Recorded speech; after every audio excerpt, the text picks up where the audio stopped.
Janice Meredith is here with something so cool, Janice.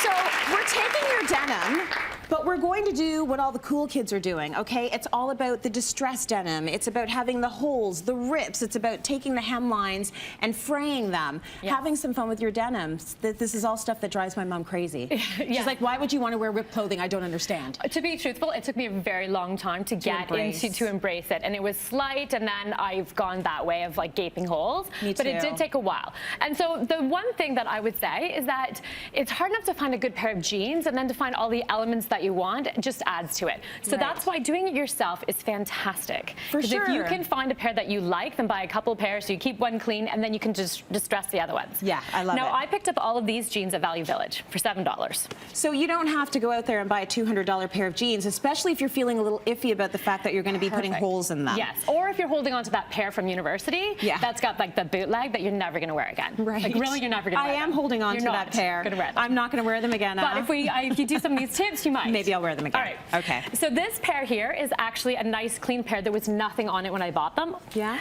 But then what we're going to do is distress them, and you can easily do the distressing with your tools. Okay. Everybody should have a seam ripper. Yeah. And so you're just going to kind of score across the top of the surface of your denim, and then use your sanding block. Your sandpaper. Just make sure your hand's underneath, so you're only sanding through the top. Yeah. It makes a little bit of a mess. Okay. But it doesn't take very much time, and you can create this. And now Does that take a long time? No. This was like a couple of minutes. A couple of minutes? Yeah. Oh, wow. Yeah. That's great. So the one thing you want to know is, especially depending on your shape, like there's certain places you shouldn't be highlighting. So if you're I'm glad you mentioned that. So this is the good thing about you distressing your own. You can put the distress where you want it to be. Right. So you don't want to put it here if you're wide at the hips. Yes. So you can put it more down here, lower on your thighs. So anyway, that's the great thing, is you can control where it's to distressed. the degree of how much you want it to go. That's right, because maybe you don't want the huge gaping holes. Yes. You just want a little bit of a fray. Ease into it like the rest of us. Right. And now this is a new trend that you're going to see, and this is actually, it's longer at the back and shorter at the front. Maybe on the white background it's better.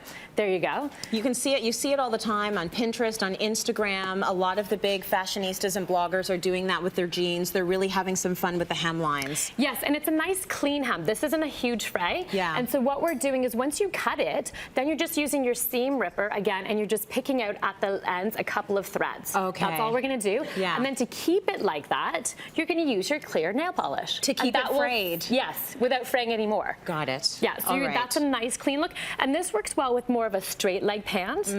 That's what we want. Don't do that with the bell bottoms. No. Okay.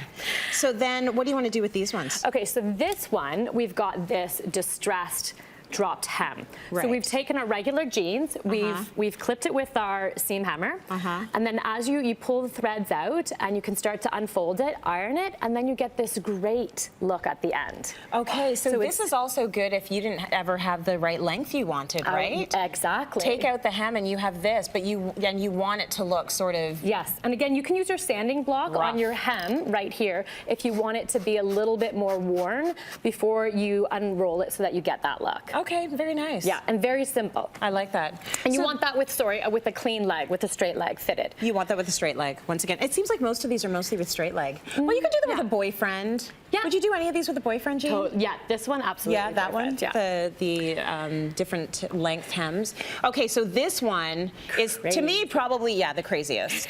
This is like a full-on Huckleberry Finn fringes. They're very long. There's nothing subtle about this. No, it is. But you've seen fringe everywhere, right? It's picking up on purses, on shoes, and now it's into our clothes. Yeah. And now it's at the bottom of our pant legs. Okay, how do we make that happen? So I lucked out with this pair of jeans that I bought that was from Value Village, hems like this. I dropped the hem, so it came a couple ones longer, and then we've got, I just cut it in thin strips, washed it, and now we have this fabulous look. And everybody, there was actually a brand of jeans, $250 in the US, 3x1, and Al Fanning's wearing them, the Man Repeller's wearing them. You've seen these around. And this would be so cute on like a denim skirt, a midi denim skirt, a straight one. I would like that. You could apply that for you could apply a lot of these to different techniques. Now, if you are wearing wearing this fringe, where should it hit you? Should this be going all the way down, or should this be a shorter pant? This is your crop right here, and then this is gonna have a little bit over your ankle. Good question. Got it. Yes. Okay, so they're worn a little bit shorter. Yeah,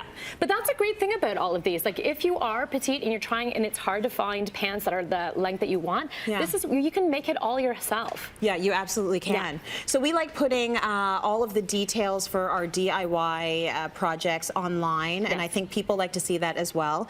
Have you distressed your own pants? Did you do these? Yes. Well, it's. Can you show us? Come over here, because wow, I love these. So you did the knees? Yes. You just cut. I just cut it straight. And now one thing is you don't want to go all the way over to the seams. Cut, and then I think I bet about 1.5 inches. Yeah. And then as you move around, it was stretching, and then I threw them in the wash, and then I got the nice fringe. Oh, so the throwing in the wash thing is the real way to make it. Finish it off. Finish it off, and to get kind of this more like not so clean muddled look. Yeah. You're not looking for the clean look. I love it. You look great, Mama.